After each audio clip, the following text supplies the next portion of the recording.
અહીંયા વિવિધ વિષયોના નિષ્ણાતોને મળીએ છીએ.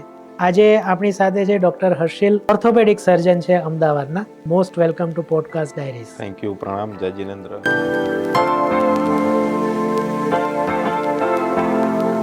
ખાસ કરીને જ્યારે ઈજા થાય ને પછી ખબર પડે કે એમ તો આપણે આમ હાથ હલાવતા હતા, હવે સેજ આંગળી હલે છે તો પણ આટલું બધું દર્દ થાય છે. હાડકાનું નાનું બી પેન પેશન્ટને બહુ જ બધી પેલું કહેવાય ને કે ઇમ્પેક્ટ એટલી બધી કરી કાઢે કે એનું રોજિંદા જીવનનું કામ એકદમ જ અટકી જાય.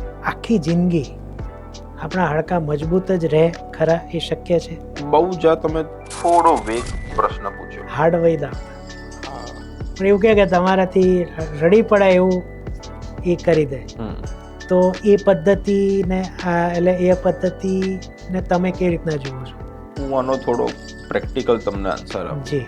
એ બી કોઈક જગ્યાએ આવી રીતે હાડવેદના ત્યાં જઈને હાડવેદ તેમને ચોખ્ખા મોઢે કહી દીધું કે ભાઈ હું એવા દિવસો જોઉં છું કે મને એવું લાગે છે કે આવનારા વર્ષમાં ની રિપ્લેસમેન્ટ બી ડે કેર પ્રોસિજર થઈ જશે કે સિંગલ ડે એડમિશન સર્જરી કરાવવાનો 6 કલાક કે 12 કલાક પછી તમે ઘરે જતા રહો. એક ની રિપ્લેસમેન્ટનો ખર્ચો શું તમારે ત્યાં? પછી આપણે તમારી સંસ્થા વિશે પણ વાત કરીશું. અમારા જૈનોમાં છે ને લોકો પાસે પૈસા આપે. કોન્ટ્રોવર્શિયલ થશે, થોડું કોન્ટ્રોવર્શિયલ થશે, કોકને નહીં ગમે, કોક માટે હું ખરાબ બી થઈશ. હેલો એવરીવન, મારું નામ ડૉક્ટર હર્ષિલ શાહ છે. હું એક ઓર્થોપેડિક સર્જન છું. હું આજે સીડ ટોક્સમાં ઓર્થોપેડિક રિલેટેડ વાત કરવા માટે આવ્યો છું. જો તમે આ ચેનલ ફોલો ન કરતા હોય, સબસ્ક્રાઇબ ન કર્યું હોય તો આજે જ સબસ્ક્રાઇબ કરજો. Thank you. નમસ્તે મિત્રો, હું છું સિદ્ધાર્થ છાયા.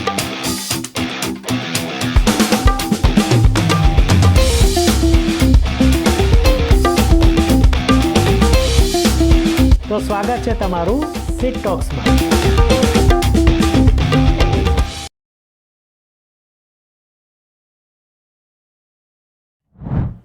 નમસ્તે મિત્રો, અને પોડકાસ્ટ ડાયરીઝના નવા પાનામાં તમારું ફરીથી સ્વાગત છે.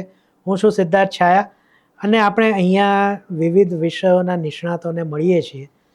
નોર્મલી આપણે તો ગુજરાતી ફિલ્મ ઇન્ડસ્ટ્રી સાથે જોડાયેલા લોકોને મળીએ જ છીએ, પણ આપણા પ્રયાસ એવા રહે છે કે અલગ અલગ ક્ષેત્રોમાંથી આવતા નિષ્ણાતોને આપણે મળીએ અને એમની સાથે આપણે વાતચીત કરીએ, જેનાથી આપણને એ વિષયનું જ્ઞાન મળે અને આપણું જો જ્ઞાન હોય તેમાં વધારો થાય. ઉપરાંત એ વિશે કોઈ પ્રશ્નો હોય અને કોઈ સમસ્યા હોય તો એનો ઉકેલ આવી શકે, અને એ નિષ્ણાતની એનું જે કોઈ પણ કોન્ટેક્ટ ડિટેલ્સ છે એ પણ આપણે અહીંયા મૂકીએ છીએ, જેથી સીધો સંપર્ક પણ થઈ શકે.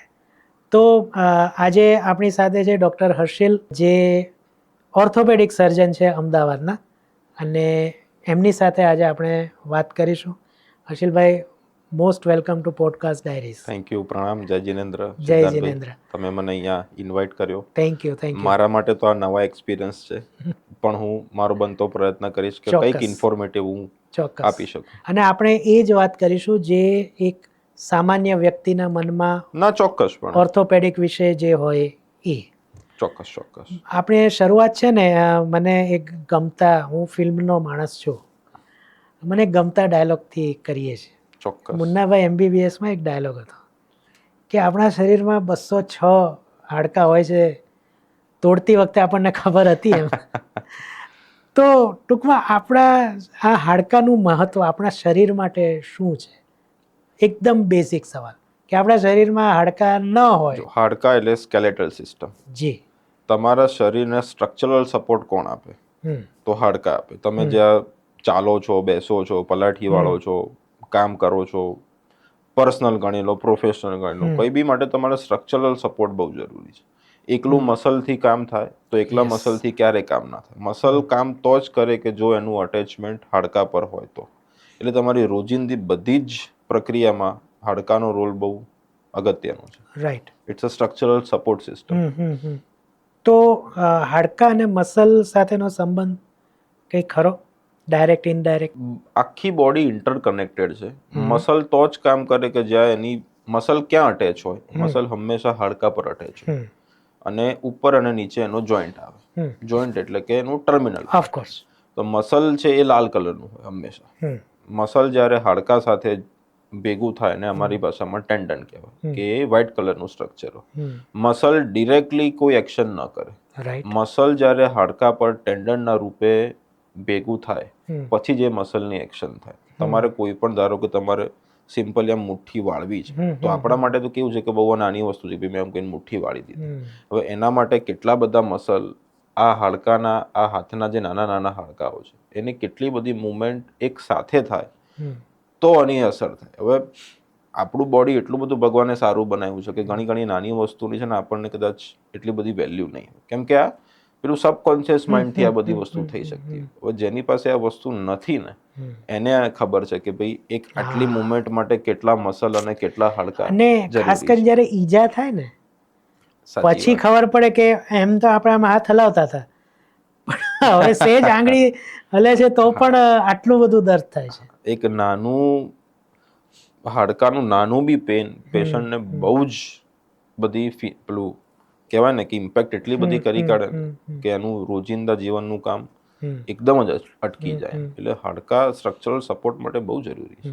હવે આજ જો કે સવાલ છેલ્લે લેવા જેવો છે પણ હું પહેલાં એટલા માટે કરું છું કારણ કે એક ઉત્કંઠા હોય કે ભાઈ આખી જિંદગી આપણા હાડકાં મજબૂત જ રહે ખરા, એ શક્ય છે? જો નથી તો ઠીક છે પણ જો રાખવા હોય, જો શક્ય હોય તો એના માટે શું કરવું જોઈએ? બહુ જ તમે થોડો વેગ પ્રશ્ન પૂછ્યો. જી. હાડકા મજબૂત દરેક ઉંમર વાઇઝ અલગ અલગ હોય. જેમ આપણું એજિંગ થાય એમ હાડકાનું બી એજિંગ તો થવાનું. મસલનું એજિંગ થાય, આપણી સિસ્ટમ જેમ કે કાર્ડિયોવાસ્ક્યુલર સિસ્ટમ છે, રેસ્પિરેટરી સિસ્ટમ છે, XYZ સિસ્ટમ છે, એ દરેકનું એજિંગ થાય. એવી રીતે હાડકાનું બી એજિંગ થવાનું જ છે. પણ એ મજબૂત રાખવા માટે આપણે શું શું કરી શકીએ? તો દરેક એજ વાઇઝ એનો એક અલગ પ્રોટોકોલ હોય છે. એમાં મેલનો પ્રોટોકોલ અલગ હોય, ફિમેલનો પ્રોટોકોલ અલગ હોય. એટલે એનું ડિસ્કશન છે ને બહુ લાંબુ થશે. પણ હું તમને બેઝિકમાં જણાવું ને તો હાડકા મજબૂત દવાઓથી, કસરતથી અને નિયમિત અમુક પ્રક્રિયાઓથી ચોક્કસપણે મજબૂત રહી શકે. તો શું એ પ્રક્રિયા શું કરી શકાય સામાન્ય માણસને? ધારો કે એક તો આપણે ટીનેજ કહીએ, પછી 18 થી 40 નો એક છે, 40 થી 60 અને ધેન અબવ. થોડું બ્રોડર ટર્મમાં વાત કરું. ઓફકોર્સ. એક હોય નિયોનેટલ ગ્રુપ, એટલે કે અર્લી ચાઇલ્ડહુડ, એટલે કે 0 થી લઈને 5 વર્ષના ગ્રુપમાં.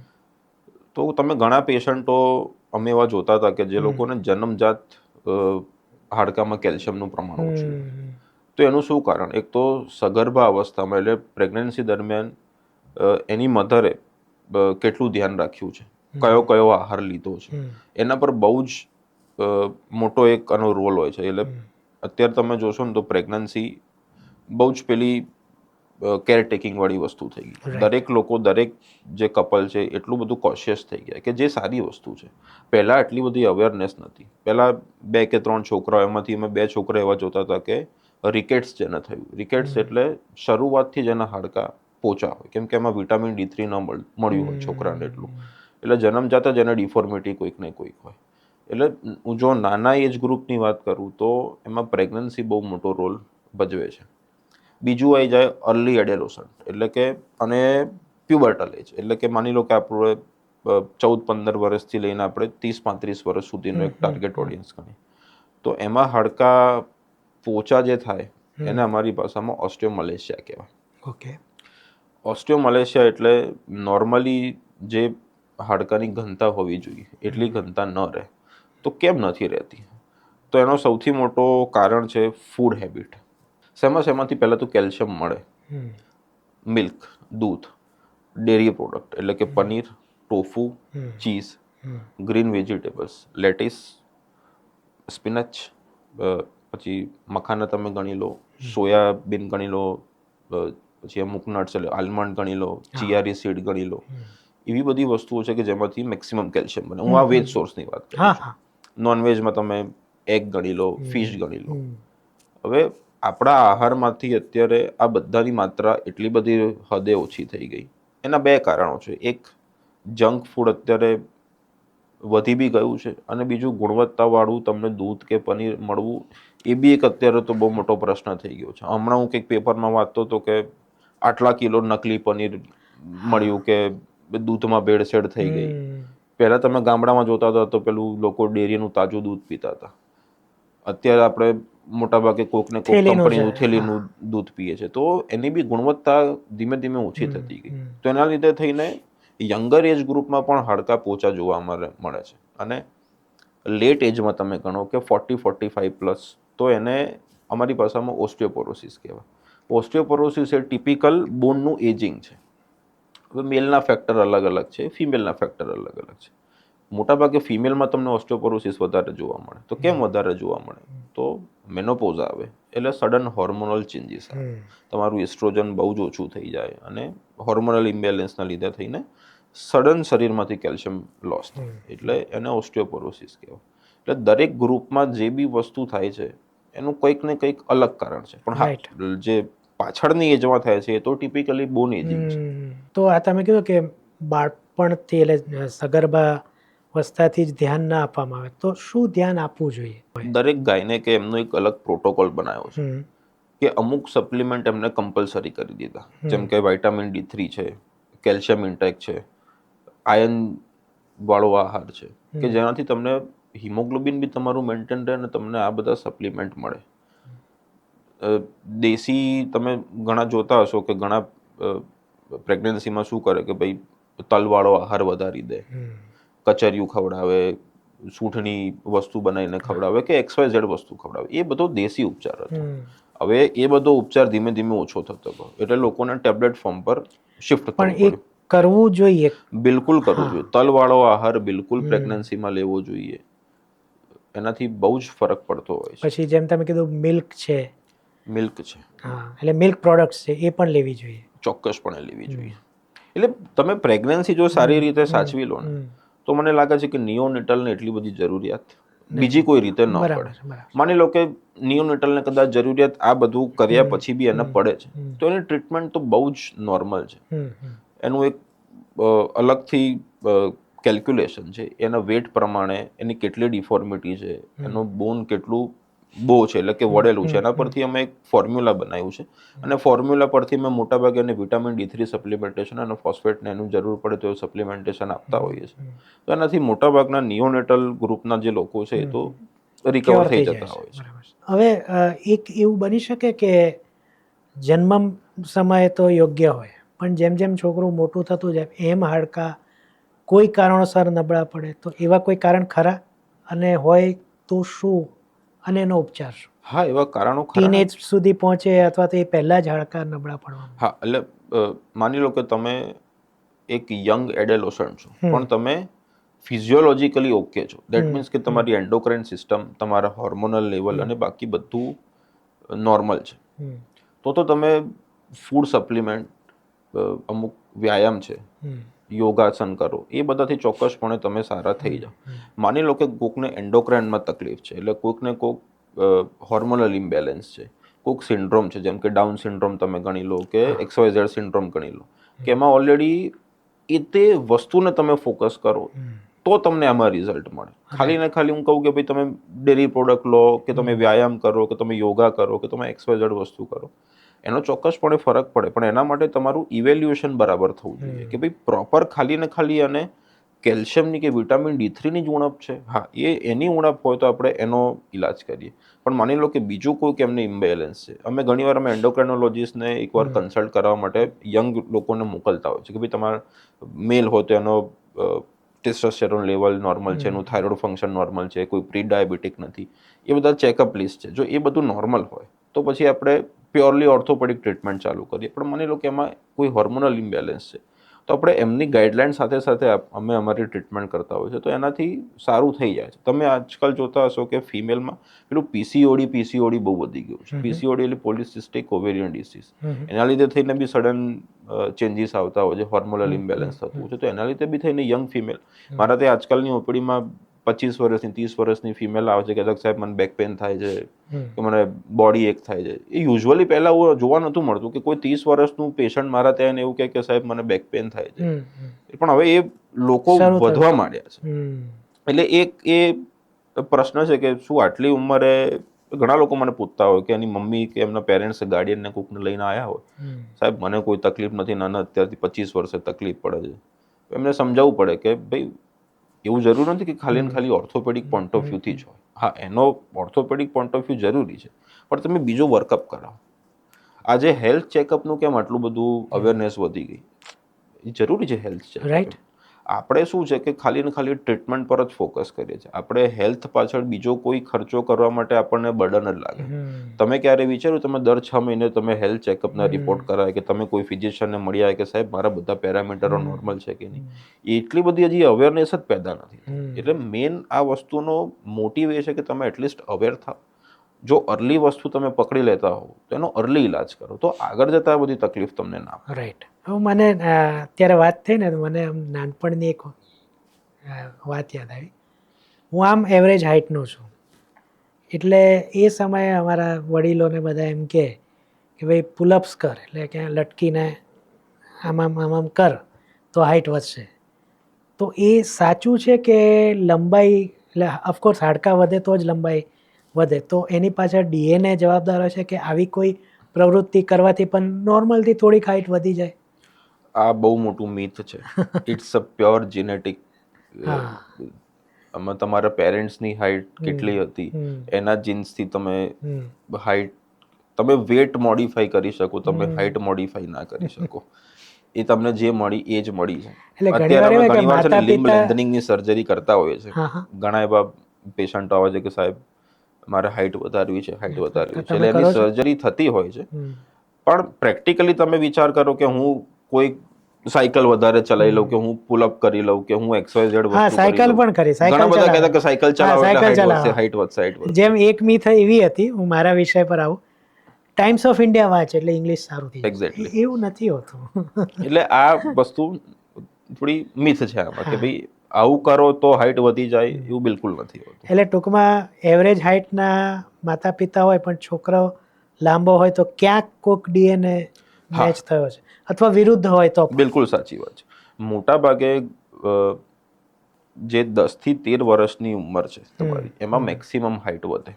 એટલે એમાં છે ને ગ્રોથ હોર્મોન બહુ જરૂરી છે.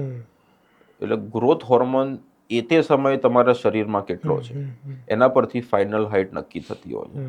પણ ઇટ્સ અ પ્યોરલી જીનેટિક પ્રક્રિયા. ઘણી વખત એવું બનતું હોય, તમે જે વસ્તુ કીધી કે ભાઈ સાહેબ મારા બાજુમાં જેવું હતું કે મેલ ફિમેલ બંને એટલીસ્ટ 5'8", 5'10" ના હતા, એમનો છોકરો 5'6" ની આજુબાજુનો જ છે. તો એવું કેમ? તો એ તે વખતે એનો જેટલો ગ્રોથ હોર્મોન રિલીઝ થવો જોઈએ એટલો ગ્રોથ હોર્મોન કદાચ રિલીઝ ન થયો હોય, એના કારણે થોડી ઘણી હાઇટમાં ઇમ્પેક્ટ પડે. બાકી એવું ના થાય 5.8 વાળાનો છોકરો 5નો થઈ જાય કે 6.5નો થઈ જાય, એવું લગભગ પોસિબલ નથી.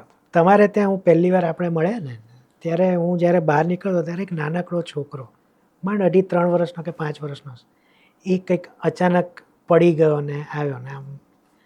હવે એક બે સવાલ આમાં છે કે આવું જ્યારે કંઈક થાય તો હાડકું ભાંગ્યું છે કોઈ પણ, એની ઉપરથી આપણને એવી કયા એના લક્ષણો છે કે હા હાડકું ભાંગ્યું છે અથવા તો નથી ભાંગ્યું, એવું એટલે ઓર્થોપેડિકને તો મળવું જ જોઈએ, પણ થોડીક એક રાહત થાય કે ઓકે આવું છે તો કદાચ ફ્રેક્ચર નથી, તો એવા કોઈ લક્ષણ જો દેખાય? ફ્રેક્ચર બે રીતે હોય.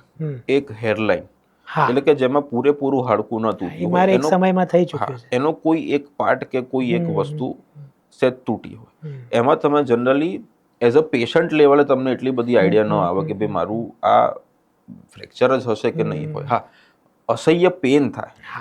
એટલે પેન એક એવો ફેક્ટર ખરો કે જેના લીધે પેશન્ટને એટલી અવેરનેસ આવે કે ભાઈ આ કંઈક નોર્મલ કરતા વધારે છે, નોર્મલ કરતા વધારે છે, અને તમારી મૂવમેન્ટ એકદમ રિસ્ટ્રિક્ટ થઈ જાય. આ બે સાઇન હેરલાઇન ક્રેકની હું વાત કરું છું. ક્લિયર કટ ફ્રેક્ચર છે એમાં તો તમે મારા ત્યાં આવો પહેલા જ તમને ખબર પડી જાય કે મારા દર્દીને કે મને ફ્રેક્ચર થયું છે.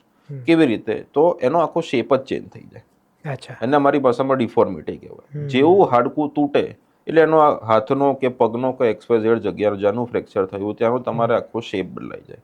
અસહ્ય દુખાવો થાય. અસહ્ય એટલે તમે દુખાવાની 2 ટેબ્લેટ બી ગળી કાઢો તો બી તમને પેન રિલીફ ન થાય. અચાનક સ્વેલિંગ વધી જાય, ત્યાં આજુબાજુ થોડો કાળો ભાગ થઈ જાય, એને અમારી ભાષામાં ઇકાઇમોસિસ કહીએ. એટલે અમે જ્યારે ટ્રેનિંગ લેતા હતા ને ત્યારે અમારા સાહેબ એવું કહેતા હતા કે દૂરથી જોવાનું કે એના ભાગમાં છે કાળું પડેલું તને દેખાય છે તો સમજી લેવાનું કે ભાઈ આ ચોક્કસપણે ફ્રેક્ચર જ છે. ડિસલોકેશન એ અલગ છે. ડિસલોકેશન હંમેશા જોઈન્ટ લેવલે હોય, વચ્ચેના લેવલે થાય અને ફ્રેક્ચર કહેવાય. અચ્છા, હવે ફ્રેક્ચર માની લો કે તમે ઘરે પડી ગયા અને ફ્રેક્ચર છે તો શું કરવું? તાત્કાલિક ઓર્થોપેડિકની પાસે આવવામાં ચલો માની લો કે અડધો 1 કલાકનો સમય સંભવ લાગી જાય છે, કેમ કે આજુબાજુવાળાને આપણે હેલ્પ લેવી પડે, એમ્બ્યુલન્સ બોલાવવી પડે, એ કંઈક રીતે આપણે મેનેજ કરીને હોસ્પિટલ સુધી આવવું પડે. અચ્છા, તમે ઘરે છો તો તાત્કાલિક આ બધું મેનેજ થઈ જાય. પણ માની લો કે વેહિક્યુલર એક્સિડન્ટ છે કે તમે એવી કોઈ જગ્યાએ છો જ્યાંથી તમારા ઓર્થોપેડિક જેને તમે રેગ્યુલર કન્સલ્ટ કરાવો છો એ થોડાક દૂરના ડિસ્ટન્સ પર છે, તો શું કરવું? તેમાં અમે એને રાઇસ વસ્તુ કહે છે, રાઇસ થેરાપી. રેસ્ટ પહેલાં તો ઇમોબિલાઇઝેશન એટલે તરત જે બી વસ્તુ હોય એને તમે બાંધી દો એ તે જગ્યા પર, કમ્પ્રેશન એટલે ફિટ કરી દો, અને એલિવેશન એટલે જે તે ભાગને તમે થોડુંક ઉપર કરો એટલે વધારે સ્વેલિંગ ન થાય. તો એ રાઇસ થેરાપી એને પ્રાઇમરી મેનેજમેન્ટ કહેવાય. જેમ કે કોકને હાર્ટ એટેક આવ્યો હોય તો અત્યારે સીપીઆર તમે સાંભળ્યું હશે કે ભાઈ કાર્ડિયો રેસ્પિરેટરી રિસક્સિટેશન કરાવવું. એવી જ રીતે કોઈ પણ ફ્રેક્ચર થાય તો રાઇસ થેરાપી તો પહેલા થઈ જ જવી જોઈએ. તો એનાથી શું છે, બહુ જ બધા પેશન્ટોને ટેમ્પરરી રિલીફ મળી જાય. હવે ફ્રેક્ચર અને મસલ ટીયર એટલે ઓફકોર્સ બે શબ્દો જ કહી દે છે કે શું ફરક છે, પણ એમાં સામાન્ય વ્યક્તિને ખ્યાલ આવે કે ના આ ફ્રેક્ચર જ છે ને આ મસલ ટીયર જ છે? મસલ ટીયર સામાન્ય વ્યક્તિને ક્યારે ખ્યાલ ના. એના લક્ષણો શું? તમારી જે ટર્મિનલ મુવમેન્ટ હોય એ બધી રિસ્ટ્રિક્ટ થઈ જાય. ટર્મિનલ મુવમેન્ટ એટલે માની લો કે તમને શોલ્ડરના મસલમાં કોઈક ઇન્જરી થઈ છે તો શોલ્ડરનું કામ શું છે કે હાથને ફોરવર્ડ ફ્લેક્શન કરો કે એબડક્શન કરો કે XYZ મુવમેન્ટ કરો. એમાંથી તમે મોટા ભાગની મુવમેન્ટ કરી શકો, પણ જે ફાઇનલ મુવમેન્ટ છે એમાં તમને પેન થાય. જ્યારે ફ્રેક્ચરનું પેન કેવું હોય, તમે હાથને આટલાથી આટલા સુધી બી ન લઈ શકો. એટલે ફ્રેક્ચરનું પેન નોર્મલ માણસને ખબર પડી જાય કે ભાઈ આ ફ્રેક્ચર જ છે, પણ મસલની ઇન્જરી કે મસલ ટેર છે એ નોર્મલ પેશન્ટને એટલો બધો આઈડિયા ન આવે. એના અમુક ક્લિનિકલ ટેસ્ટ છે કે ટેસ્ટ તમારે પરફોર્મ કરવા પડે, અને એ ઓર્થોપેડિક એ પ્યોરલી ઓર્થોપેડિક ડાયગ્નોસિસ છે. અને ડિસલોકેશન પેશન્ટને તરત ખબર પડી જાય. ખાસ કરીને જે ખેલાડી હોય છે ને શોલ્ડર ને કયા જોઈન્ટ ડિસલોકેટ થાય? એક તો શોલ્ડર જે મોસ્ટ કોમન છે, અને બીજું છે હિપ, અને ત્રીજું છે ની. તો શોલ્ડરમાં શું થાય કે આ તમારું માની લો કે આ નોર્મલ ગર્થ છે, હવે ડિસલોકેશન થયું તો આ ગર્થ આખો ઓછો થઈ જાય, અહીંયા ક્લિયર સ્પેસ પડી જાય અને આમ લબડી જાય. એટલે ડિસલોકેશન અને ફ્રેક્ચર એક એવી વસ્તુ છે કે જે નોર્મલ લેમેનને બી ખબર પડે, પણ મસલ ઇન્જરી છે કે ટેન્ડન ઇન્જરી છે, કોઈ લિગામેન્ટસ ઇશ્યુ છે, એ પ્યોરલી ઓર્થોપેડિક ડાયગ્નોસિસ. અને જે કહેવાય છે કે રિબ ફ્રેક્ચર થતા હોય છે તો એમાં તો એ પણ ઓર્થોપેડિકની અંદર આવે? એ બી ઓર્થોપેડિક બરાબર છે. હવે રિબ ફ્રેક્ચરની તમે વાત કરી તો પ્યોરલી રિબ ફ્રેક્ચર હોવું એ થોડુંક મુશ્કેલ વાળું કામ છે, કેમ કે રિબ ઇન્જરી ક્યારે થાય? જ્યારે તમે વાયોલેન્ટ તમારી વેહિક્યુલર ઇન્જરી થઈ હોય, રોડ ટ્રાફિક એક્સિડન્ટ થયો હોય, એની જોડે માર્યું હોય, એટલે પ્યોરલી રિબ ફ્રેક્ચર ના થાય. કારણ કે રિબમાં કેવું છે કે માની લો કે તમને હાથનું ફ્રેક્ચર થયું તો એની ઉપર ઘણા બધા મસલ આવે અને એની ઉપર તમારી ચામડી ને બધું આવે. રિબ એક એવી વસ્તુ છે કે ચામડીની નીચે સીધે રિબ આવી જાય, એટલે એમાં જ્યારે ઇમ્પેક્ટ પડે ત્યારે એની સાથે બીજી ઘણી બધી વસ્તુ થાય, જ્યારે અમારી ભાષામાં ન્યુમોથોરેક્સ કહેવાય કે હિમોથોરેક્સ કહેવાય, એટલે લંગમાં પાણી ભરાઈ જવું કે લોહી જામી જવું. એટલે પ્યોરલી ખાલી ને ખાલી રિબમાં ફ્રેક્ચર થયું એ એવું યુઝ્યુઅલી અમારા કેસીસમાં નથી થતું. તો એની જોડે બીજી કંઈક ને કંઈક વસ્તુ એસોસિએટેડ રહેતી જ હોય. જૂના જમાના હજી પણ હશે જ હાર્ડ વૈદ આવતા, એટલે એ પેલું એ ફ્રેક્ચર હોય ને તમે જાઓ એટલે પ્રભુની દયાથી મને એવું કંઈ થયું નથી અત્યાર સુધીમાં, પણ એવું કહે કે તમારાથી રડી પડાય એવું એ કરી દે. તો એ પદ્ધતિને એટલે એ પદ્ધતિને તમે કેવી રીતના જુઓ છો? હું આનો થોડો પ્રેક્ટિકલ તમને આન્સર આપું. કયા એવા ફ્રેક્ચર છે કે જે તમે ખાલી ને ખાલી પ્લાસ્ટરથી સારા કરી શકો? એવા બહુ ઓછા ફ્રેક્ચર છે કે જેમાં તમે પ્લાસ્ટર મારી શકો. હાર્ડવેર બીજું શું કરે છે કે ઘણીવાર એમની પાસે એક્સરે સેટઅપ ને બધું નથી હોતું, એમને ડિસ્પ્લેસમેન્ટ કેટલું છે, કેટલું હાડકું ખસ્યું છે કે નથી ખસ્યું, ઘણી વખતે એ લોકો એ જોયા કર્યા વગર પ્લાસ્ટર મારી દેતા હોય છે ખેંચીને. ઘણી વાર તમે એવું બી સાંભળ્યું હશે કે ભાઈ પેલો બેઠો માર વાગ્યો ને એમાં બી હાર્ડવેર પાસે ગયા, Right, સોજો હતો એટલે right, એમને right. એક્સરે કે કશું કર્યા વગર હમ. પેલો ચૂનાનો પાટો હમ, ગણી લો કે પેલું પૂંઠાનો પાટો ગણી લો, કોક Yes. મલમ લગાવીને લોકો કરી હા. આપતા હતા. હું એમની ટ્રીટમેન્ટ સાચી કરે છે કે ખોટી કરે છે એનું એના પર બહુ નથી જતો. અમુક વસ્તુ એવી છે કે જે એ લોકો સારી રીતે કરે છે, જેમ કે આજે મસ્ક્યુલર ઇન્જરી હા, ગણી લો કે હા. સોફ્ટ ટિશ્યુ ઇન્જરી ગણી લો. પણ હા, ફ્રેક્ચરનું એક એક્સટેન્ટ કેટલું છે અને શું એ ફ્રેક્ચર બેસાડવાથી આવી જાય છે કે નહીં, પહેલા તો એ ક્લિયર હોવું જોઈએ. અમે શું કરીએ, તમે જો એની જ પરથી હું થોડીક મારી વાતને ચોક્કસ, લાંબી કરું. ચોક્કસ. તમે જ્યારે આવ્યા ત્યારે એ પેલો છોકરો આવ્યો હતો, હા. તમે કહેતા હતા કે સાહેબ એને ફ્રેક્ચર હતું ને આમ જોડીમાં લઈને આવ્યો હતો. હવે 5 વર્ષનો છોકરો હતો, એ બી કોઈક જગ્યાએ આવી રીતે હળવેદના ત્યાં જઈને આવ્યો.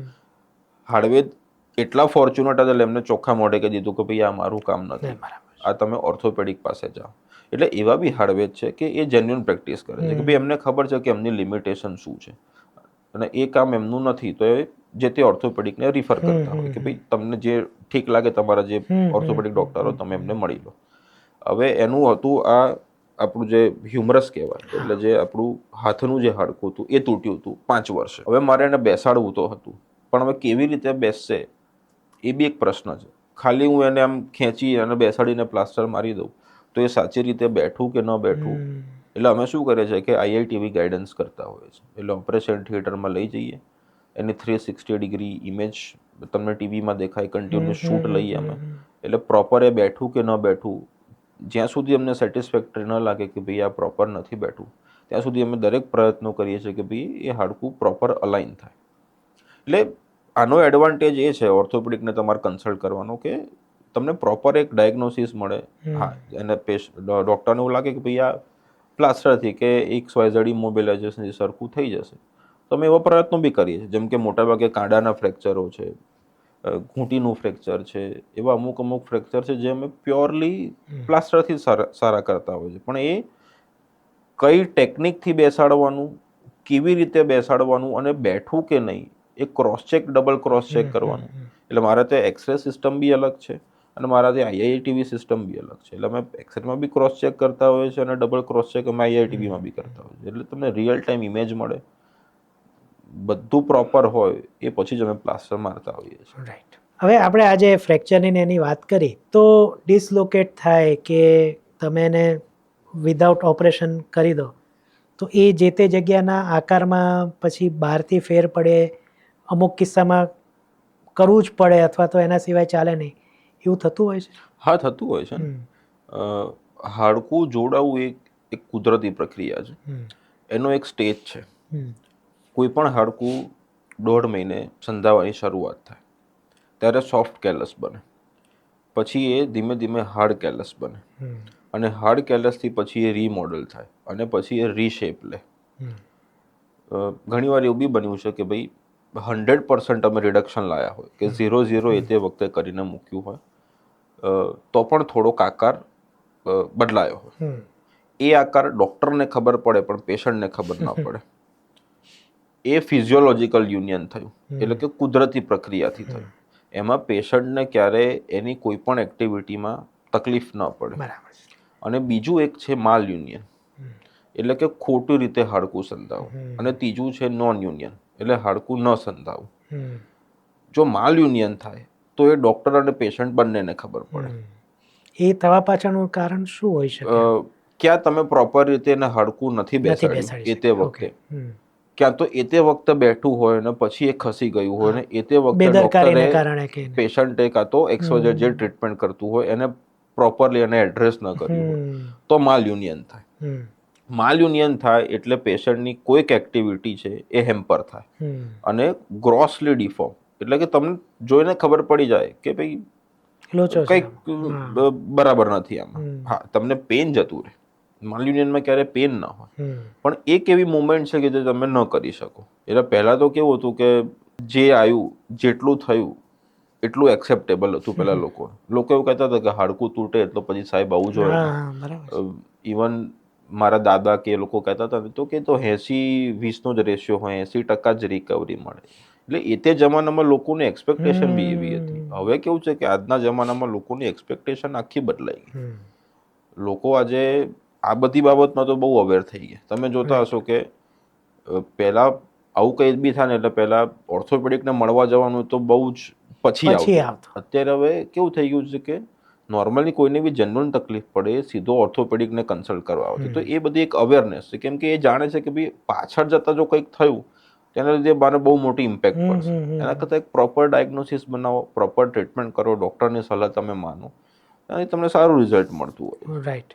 હવે ઘણીવાર ફ્રેક્ચર ને બધું થઈ જાય, અમુક વર્ષે તમે કહ્યું કે કદાચ દર્દીની પણ બેદરકારી કે જે હોય, શિયાળાની સિઝન આવે ને ત્યારે એ જગ્યાએ બહુ એટલે આમ અસહ્ય નહીં પણ તમને યાદ દેવડાવે કે આ કંઈક થયેલું એમ.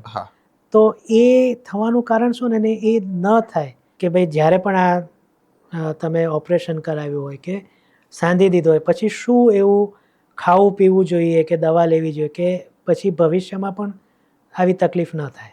પર્ટિક્યુલરલી શિયાળાની તમે વાત કરો તો શિયાળામાં કોઈ પણ ઓર્થોપેડિક પ્રોબ્લેમ થોડો વધારે જ થવાનો, કેમ કે મસલ સ્ટીફનેસ છે, ઓસ્ટિયોબ્લાસ્ટિક એક્ટિવિટી એટલે કે નવું જે હાડકું બનવાનો રેટ હોય એ શિયાળામાં થોડો હેમ્પર થઈ જતો.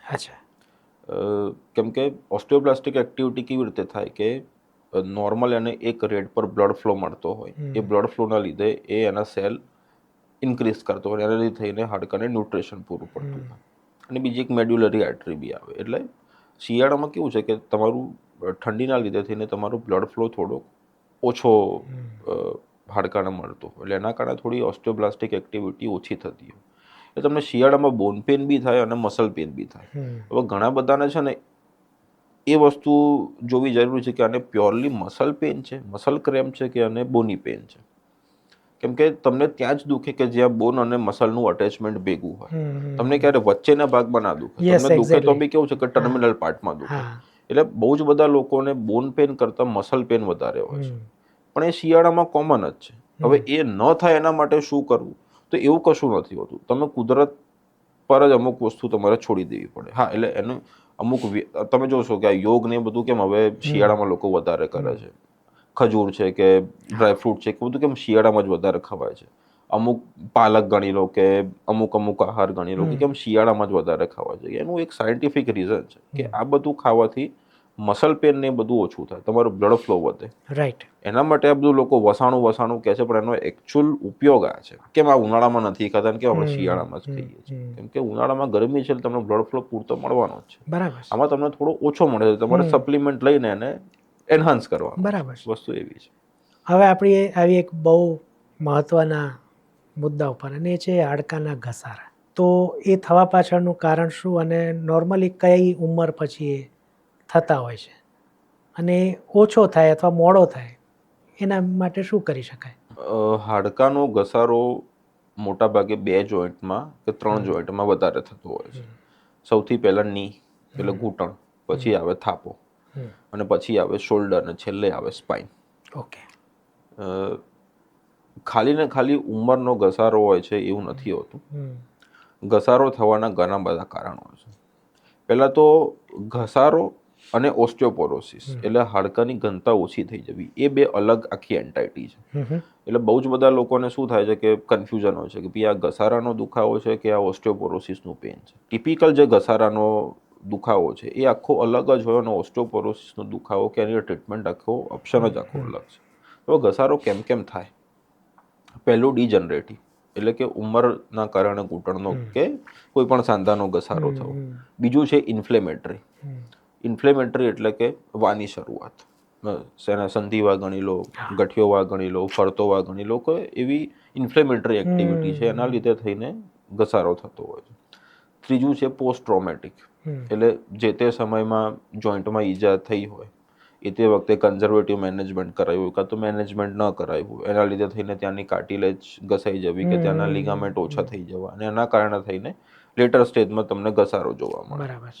ચોથું છે પોસ્ટ ઇન્ફેક્ટિવ એટલે જોઈન્ટમાં કાં તો શરીરમાં ક્યાંક ઇન્ફેક્શન હોય, એ જોઈન્ટમાં આવ્યું હોય, અને પછી તમે એન્ટીબાયોટિકને બધું લઈને એ તે વખતે મેનેજ કર્યું હોય, પણ એના લીધે થઈને બી ઘસારો થઈ શકે. પછી છે સાયનોવિયમ રિલેટેડ પેથોલોજી, અને એટલે એમાં કેવું છે કે હિમોફિલિયા છે, થેલેસેમિયા છે, કે બીજા XYZ પેરામીટર છે કે જેના લીધે તમારી સાયનોવિયમ એટલે કે જોઈન્ટની ઉપરનું કવરિંગ પહેલાં બગડતું હોય છે અને એના લીધે થઈને જોઈન્ટમાં ઘસારો થતો હોય છે. એટલે તમે કહેતા હતા ને કે શું ખાલી ઉંમર વધે તો જ ઘસારો થાય, તો એવું નથી હોતું. હવે ઘણા બધા પેરામીટરો છે. ભારે શરીરને કારણે પણ થાય? બિલકુલ થાય. ભારે શરીરના લીધે કયો ઘસારો વધારે થાય? તો ઢીંચણનો ઘસારો વધારે થાય. કેમ કે બંને પગમાં તમે વિચાર કરો કે 60 કિલોનો વ્યક્તિ જે ઢીંચણમાં લોડ આપે છે અને 100 કિલોનો વ્યક્તિ જે લોડ આપે છે, તો એ ફરક તો રહેવાનો. એટલે ભારે વજનથી ચોક્કસપણે ઘસારો વહેલો થતો હોય છે. અચ્છા, હવે તમે કીધું ઘસારાના કારણે, હું ઘૂંટણના ઘસારા પર આવી રહ્યો હતો, પણ આઈ થિંક એ ઘસારાની પ્રક્રિયા તો બધા માટે ઘસારાની પ્રક્રિયા બધા માટે સરખી છે. તો તમે જે એ કીધું, તો શું વોકિંગ રેગ્યુલર થતું હોય, પછી ભલે ને મોડી ઉંમરે ચાલુ કર્યું કે ઘસારા પહેલા જ ચાલુ કર્યું, તો શું એ હેલ્પ કરે છે ઘસારો ઘટાડવા માટે? બિલકુલ હેલ્પ કરે. કેવી રીતના, અને કેટલું વોક કરવું જોઈએ? ઓવરઓલ શરીર નહીં, પણ ઘૂંટણ. હા, જો તમે પર્ટિક્યુલરલી ઘૂંટણની વાત કરો તો અમે એવું કહીએ છીએ કે ડેઈલી સવારે અને સાંજે 1 કિલોમીટર ચાલવું જોઈએ, કમ્પલસરી ચાલવું જોઈએ. ચોક્કસપણે ફિઝિયોથેરાપી કરવી જોઈએ. હવે ફિઝિયોથેરાપી લોકોના મગજમાં એવું છે કે મને કંઈક વસ્તુ થઈ તો જ હું ફિઝિયોથેરાપી કરું. ફિઝિયોથેરાપી બે રીતની હોય, એક મોડાલિટી, એક થેરાપ્યુટિક અને એક પ્રિવેન્ટિવ. એટલે પ્રિવેન્ટિવ ફિઝિયોથેરાપીમાં મોટાભાગે શું કરીએ છીએ, અમે મસલને મજબૂત કરાવવાની કસરત ને બધું અલગ આખો એનો પ્રોટોકોલ હોય. એટલે વ્યાયામ એટલે ફિઝિયોથેરાપી તમે ગણી લો, યોગા ગણી લો, અમુક આજે આહારની આપણે વાત કરી એ આહાર તમે લો, તો એ બધાથી ઘસારો ખાસા લાંબા સમય સુધી તમે એને ટાળી શકો. રાઈટ. ઘૂંટણ પર જ વાત કરીએ, કારણ કે મારા ત્યાં મોટા ભાગના જે પેશન્ટો આવે છે એ ઘૂંટણના ઘસારાના લઈને જ આવતા હોય છે. તો એના ઘૂંટણના ઘસારાના 4 તબક્કા છે. એટલે દરેક ઘસારાના મોટા ભાગે 3-4 તબક્કા હોય, પણ હું અત્યારે પર્ટિક્યુલરલી ઘૂંટણની વાત કરું કેમ કે મારા ત્યાં મેક્સિમમ પેશન્ટો એ જ આવે છે. અને તમે આજુબાજુ બી જોશો ને તો લોકો ઘૂંટણના દુખાવાથી જ વધારે પીડાતા હોય.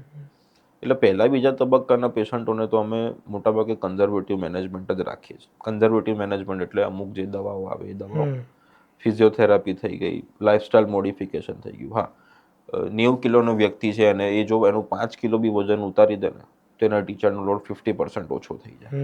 એટલે વેટ રિડક્શન બહુ જ અગત્યનું છે. એટલે એ જ બધા કન્ઝર્વેટિવ મેનેજમેન્ટથી પેશન્ટો સારા થઈ જાય છે. અત્યારે માર્કેટમાં અમુક નવી દવાઓ બી આવી છે કે જેના લીધે થઈને ઘૂંટણનો ઘસારો એક લેવલ સુધી તમે એને અટકાવી શકો. ઘસારો કેમ થાય?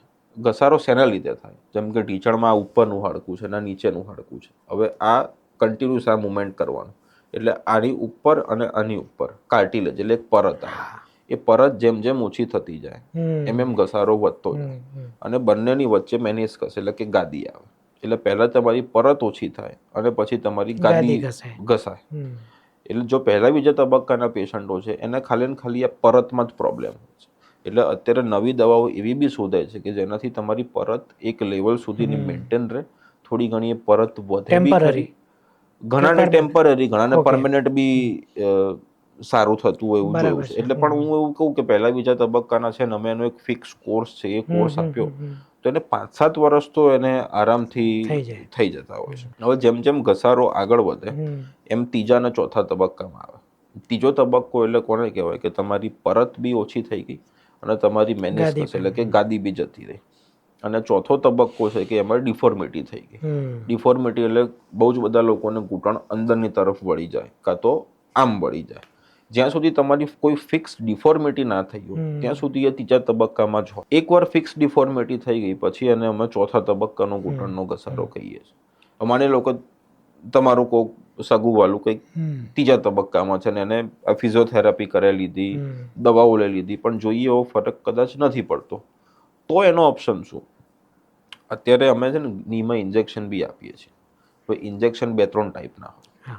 એક હોય સ્ટીરોઇડનું ઇન્જેક્શન, એક હોય PRPનું ઇન્જેક્શન. PRP એટલે પ્લેટલેટ રિચ પ્લાઝમા, એટલે તમારા જ શરીરમાંથી 10 ml બ્લડ લેવાનું અને 3000 સેન્ટ્રીફ્યુજ પર મિનિટ એને સેન્ટ્રીફ્યુજ કરવાનું, અને ઉપર જે પ્લાઝમા આવે એ પ્લાઝમા અમે નીમાં મૂકીએ છીએ. અને ત્રીજું આવે એક હાઇલ્યુરોનિક એસિડનું ઇન્જેક્શન, એટલે માર્કેટમાં ઘણા લોકો એને જેલનું કે ગ્રીસનું ઇન્જેક્શન કહે છે. એટલે એ ઇન્જેક્શનથી બી બહુ જ બધા પેશન્ટોને લાંબા સમય સુધી સારું રહેતું હોય છે. હવે તમારા દર્દીના તકલીફ શું છે અને એ શું ઈચ્છે છે એના પરથી એનો ટ્રીટમેન્ટ પોર્શન નક્કી થતો હોય છે. એવી કઈ સ્થિતિ છે જ્યારે ની રિપ્લેસમેન્ટ કરવું જ પડે? પહેલા તો ની રિપ્લેસમેન્ટ કરવું કે નહીં એ આપણે વિચારવું જોઈએ. હા, ચોથા તબક્કાનો ઘૂંટણનો ઘસારો છે તો અમે મોટા ભાગે ની રિપ્લેસમેન્ટ કરતા હોઈએ, પણ ની રિપ્લેસમેન્ટ સિવાય બી બીજી કોઈ સર્જિકલ ઓપ્શન છે આપણી પાસે તો ચોક્કસપણે છે. અત્યારે મેં ઘણા બધા પેશન્ટોને માઇક્રોપ્લાસ્ટિક અથવા ટક્સપ્લાસ્ટી કરીએ છીએ. એટલે એમાં આખું ટીચણ અમે નથી બદલતા. એટલા જ કમ્પાર્ટમેન્ટમાં ધારો કે ઘસારો હોય તો એટલી જ નાની વસ્તુ અમે ચેન્જ કરીએ છીએ. એટલે એમાં શું થાય કે તમારા અંદરના બધા જ લિગામેન્ટ નોર્મલ રહે, ચીરો ઓછો આવે, હોસ્પિટલ સ્ટે ઓછો થઈ જાય, ઇન્ફેક્શનના ચાન્સીસ ઓછા થઈ જાય. એટલે પહેલાં તો સર્જરીની જરૂરિયાત છે કે નહીં, પહેલાં તો આપણે ઓર્થોપેડિક એ નક્કી કરવું જોઈએ. અચ્છા, હવે સર્જરીની જરૂરિયાત છે તો આપણી પાસે ટ્રીટમેન્ટ ઓપ્શન સર્જિકલ કયા કયા છે? ઘણીવાર અમે HTO વિથ મેનિસ્કલ રિપેર બી કરીએ છીએ. એટલે દૂરબીનની મદદથી ગાદીને રિપેર કરીએ અને જેટલો ઘસારો છે એને એક વેટ શિફ્ટિંગ સર્જરી કરી આપતા હોય છે કે એનો એક્સિસ ચેન્જ થઈ જાય. એટલે એક એ સર્જરી છે, એક PFO સર્જરી છે, એક આ માઇક્રોપ્લાસ્ટી થઈ ગઈ એ છે અને એક ની રિપ્લેસમેન્ટ છે. હા, ચોથા તબક્કાનો ઘસારો છે, ફિક્સ ડિફોર્મિટી થઈ ગઈ છે, તમારા ઘૂંટણના 3 કમ્પાર્ટમેન્ટ ઘસાઈ ગયા છે તો અમે ની રિપ્લેસમેન્ટ કરતા હોઈએ છીએ. હવે ઘણાને એવો ડર પણ હોય છે ને એવા કિસ્સા પણ સાંભળ્યા છે કે ની રિપ્લેસમેન્ટના અમુક દિવસ કે મહિના સુધી ફર્સ્ટ ક્લાસ થાય અને પછી અચાનક તકલીફ થઈ જાય અને એ લોકો કહેતા છે કે ભાઈ કોઈ દિવસ કરાવું જ નહીં, આના કરતાં તો પહેલાં હતું એ સારું હતું. જેમ આપણા વડીલો કહેતા ને કે ભાઈ આના કરતાં તો અંગ્રેજો સારા હતા. સાચી વાત છે. એવું તો આ પાછળનું કારણ શું હતું? એટલે આવો ભય રાખવો જોઈએ કે કોઈ એવા હાથે સર્જરી થઈ છે કે જે બરાબર નથી થઈ શકી એને કારણે થયું છે કે બીજા પણ કારણ હોઈ શકે? આમાં છે ને મલ્ટીફેક્ટોરિયલ રીઝન છે. પહેલાં તો મેડિકલ સાયન્સ રોજ અપડેટ થાય છે. આજથી 25 વર્ષ પહેલાં જેની રિપ્લેસમેન્ટ થતું હતું ત્યારે એક જ પદ્ધતિથી થતું હતું. આજે જેની રિપ્લેસમેન્ટ થાય છે એ નહીં તો 5-7 પદ્ધતિઓથી થાય છે. એટલે પહેલાં તો મેડિકલ સાયન્સ બહુ આગળ વધી ગયું. આજે હું મારા ત્યાં બી 5-6 અલગ અલગ ટેકનિકથી રિપ્લેસમેન્ટ કરું છું. દરેકની એક થિયરી અલગ છે. પહેલાં જ્યારે સર્જરી થતી હતી ત્યારે મિકેનિકલ અલાઇનમેન્ટ એટલે કે મિઝર્ડ રિસેક્શનથી સર્જરી થતી હતી. એટલે એમાં તમારે 3.5-3.5 સેન્ટીમીટર હાડકું કાપીને અમે સર્જરી કરતા હતા. અત્યારે અમે 1 સેન્ટીમીટર હાડકું કાપીને સર્જરી કરી લઈએ છીએ.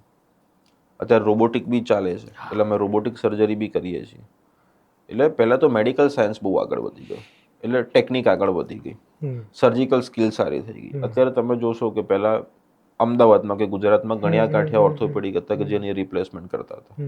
અત્યારે તમે દરેક ઓર્થોપેડિકનો મોટા ભાગે જોશો તો એની રિપ્લેસમેન્ટ તો સારી રીતે કરતા જ છે. એટલે સર્જિકલ એક્સપર્ટીઝ બી પહેલાં કરતાં વધી ગઈ.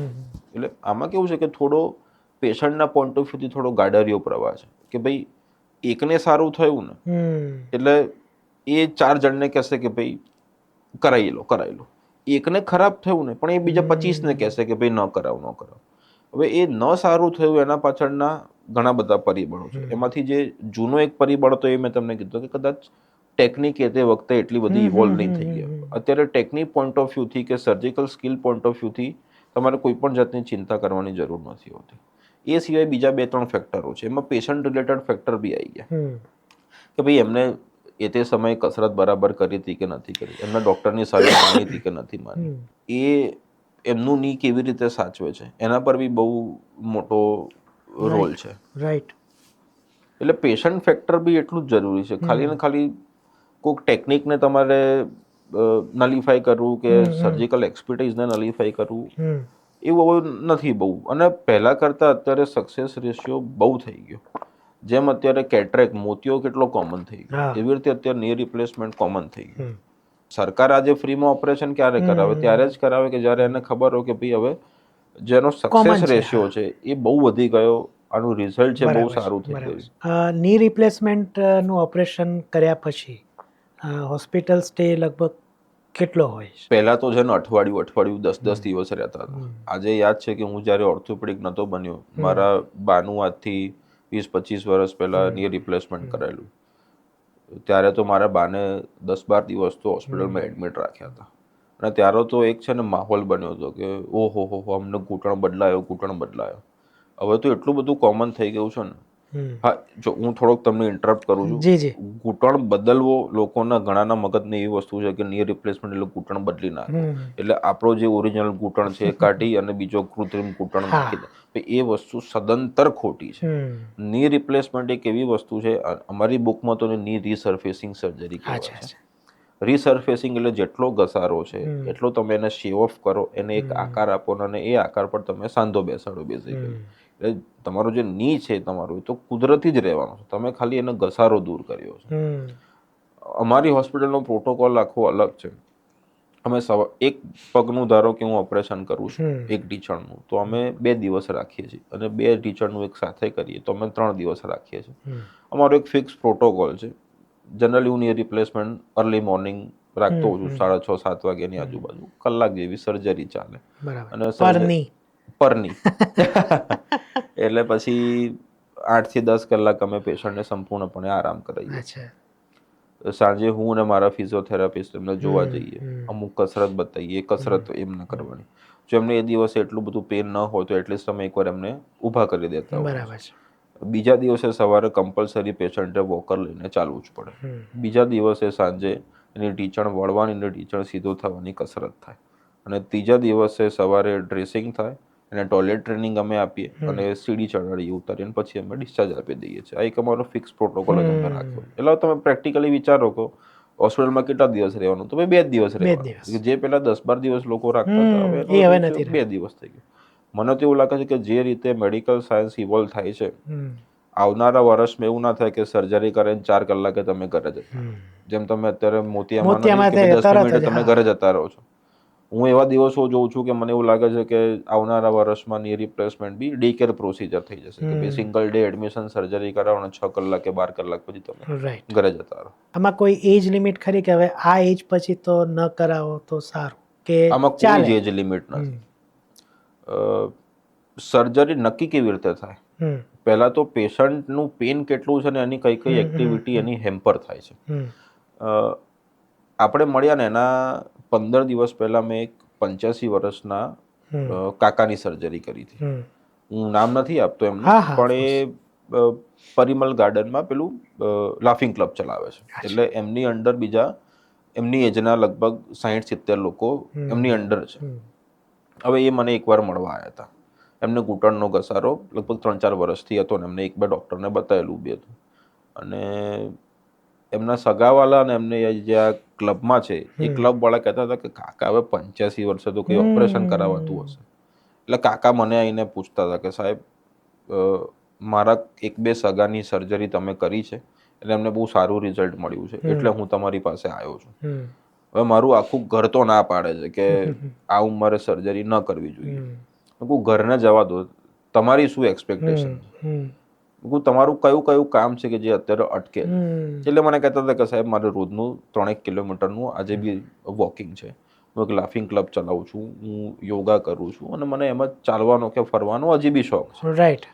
અને મેં કીધું ચલો બરાબર. મેં કહું તમે ઓપરેશન પછી આટલું કરવા ઈચ્છો છો? મને કહે કે હા સાહેબ મારે એટલે જ ઓપરેશન કરાવવું છે કે મને એવું લાગે છે કે મારું આજે ચાલવાનું છે ને એ બધું ધીમે ધીમે ઓછું થતું જાય છે. એટલે પહેલાં મેં એમનો એક્સરે કાઢ્યો, એમનો સ્કેનોગ્રામ કરાયો, અને ઘૂંટણનો ઘસારો હતો ને એનો મેં એંગલ કાઢ્યું કે ભાઈ આટલા ડિગ્રીનો એમનો ઘૂંટણનો ઘસારો છે. અને મેં એમને સમજાયા. એટલે મને કહે કે સાહેબ હું તમારા પર છોડું છું, તમે મને સર્જરી કરી આપો.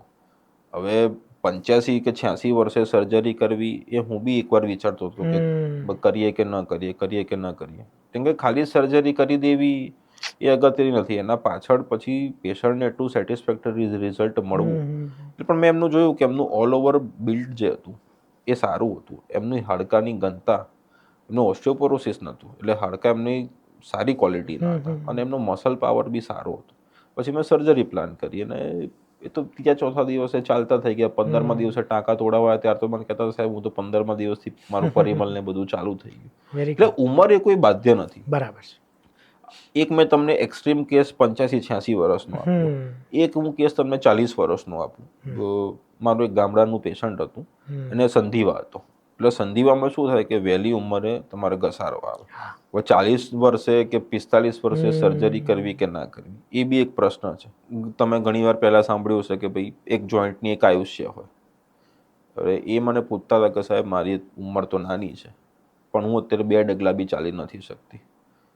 તે મને કહેતા હતા કે સાહેબ હું હજી બીજા 5 વર્ષ ખેંચી કાઢું પછી કરાવું કે હું અત્યારે કરાવી દઉં. મેં કહ્યું તમે બેન 45 વર્ષે તમારે 100 મીટર બી ચાલવું છે તો બી તમારે 5 વાર વિચાર કરવો પડે છે. તમારે વોકરનો સહારો લેવો પડે છે કે 2 લોકોનો સહારો લેવો પડે છે. મેં કહ્યું એવા 5 વર્ષ ખેંચીને તમે શું કરશો?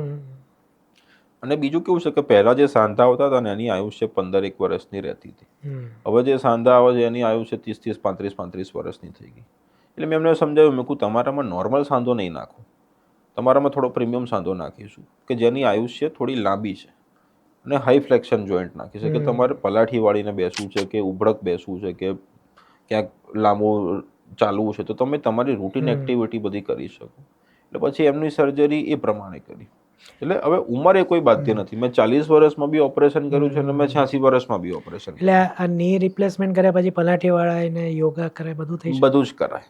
ઓકે, થઈ શકે, કરાય તો બધું પણ થઈ શકે. થઈ શકે. પહેલા નહોતું થતું કેમ કે પહેલા જોઈન્ટની મોર્ફોલોજી એ રીતની હતી કે એમાં તમને હાઈ ફ્લેક્શન, તમારે ઉભડક પગે બેસવું છે, પલાઠી વાળવી છે, કઈક જગ્યાએ સીડીઓ વધારે ચડવી છે તો એ બધા માટે તમારે હાઈ ફ્લેક્શન જોઈએ. એટલે તમારું ફ્લેક્શન 115-120 ડિગ્રીથી વધારે થાય તો જ તમે આ બધી એક્ટિવિટી કરી શકો. અત્યારે દરેક કંપનીના જે સ્ટાન્ડર્ડ જોઈન્ટ આવે છે બધા જ હાઈ ફ્લેક્શન જોઈન્ટ આવે છે. રાઈટ. એટલે તમે પલાઠી વળીને બિલકુલ બેસી શકો. બરાબર. જો વાંધો ન હોય તો કહી શકો કે એક ની રિપ્લેસમેન્ટનો ખર્ચો શું તમારે ત્યાં, પછી આપણે તમારી સંસ્થા વિશે પણ વાત કરીશું.